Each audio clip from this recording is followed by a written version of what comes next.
Et nous avons d'autres trésors à partager avec vous. Des églises uniques au monde car elles sont recouvertes de mosaïques très colorées, des carreaux de faïence comme on en trouve seulement au Portugal. C'est magnifique, très typique et nous en profitons avec Victoria David et Armelle Exposito. Pour découvrir les trésors des rues de Porto, il faut d'abord lever les yeux. En plein cœur de la ville se dressent des œuvres d'art photographiées sous tous les angles. Des églises et des chapelles recouvertes de mosaïques bleues et blanches. Ça s'appelle des afegeiros, si je prononce bien. Pas tout à fait. Ces milliers de carreaux de faïence traditionnels sont des azulejos, apparus dans le pays au XVe siècle. C'est magnifique, toutes ces fresques qui représentent la religion au Portugal. Et moi, j'ai jamais vu ça en France.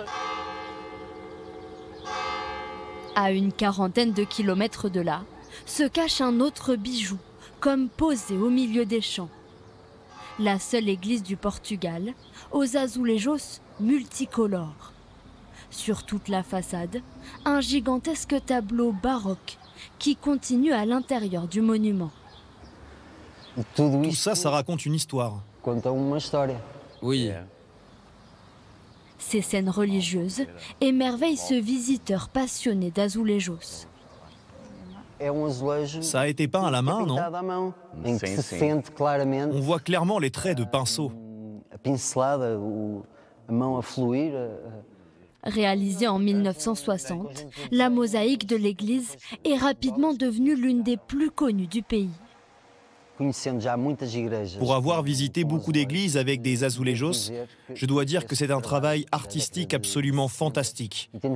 L'échelle des dessins est très très grande. Beaucoup de visiteurs nous disent que c'est notre chapelle Sixtine, ici au Portugal. Des mosaïques spectaculaires, soumises aux assauts du temps, parfois même volées ou dégradées. Quand elles sont en trop mauvais état, beaucoup atterrissent entre les mains d'Ariel. Je cherche les pièces manquantes. Elles peuvent être dans cette caisse ou dans une autre.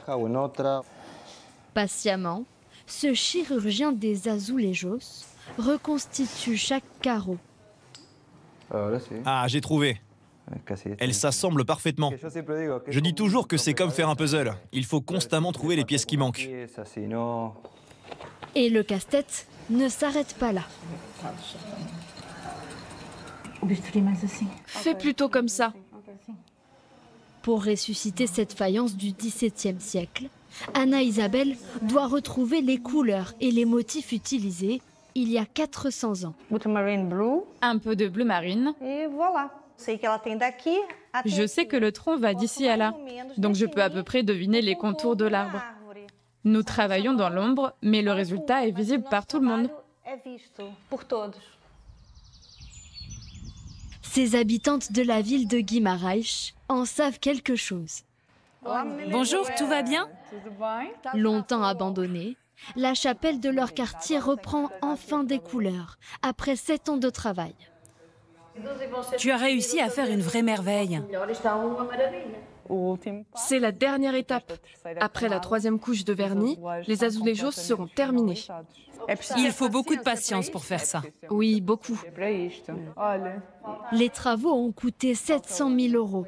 Toute la commune s'est mobilisée pour financer la restauration, y compris Custodia et Anna. Je viens à la messe ici depuis que je suis toute petite. Je me suis mariée ici. Aujourd'hui, j'ai 75 ans et je suis toujours très attachée à cette chapelle parce que c'est un trésor. Un à un, ces milliers de petits carreaux racontent l'histoire des églises du Portugal et de ses habitants, bien décidés à sauvegarder leur patrimoine.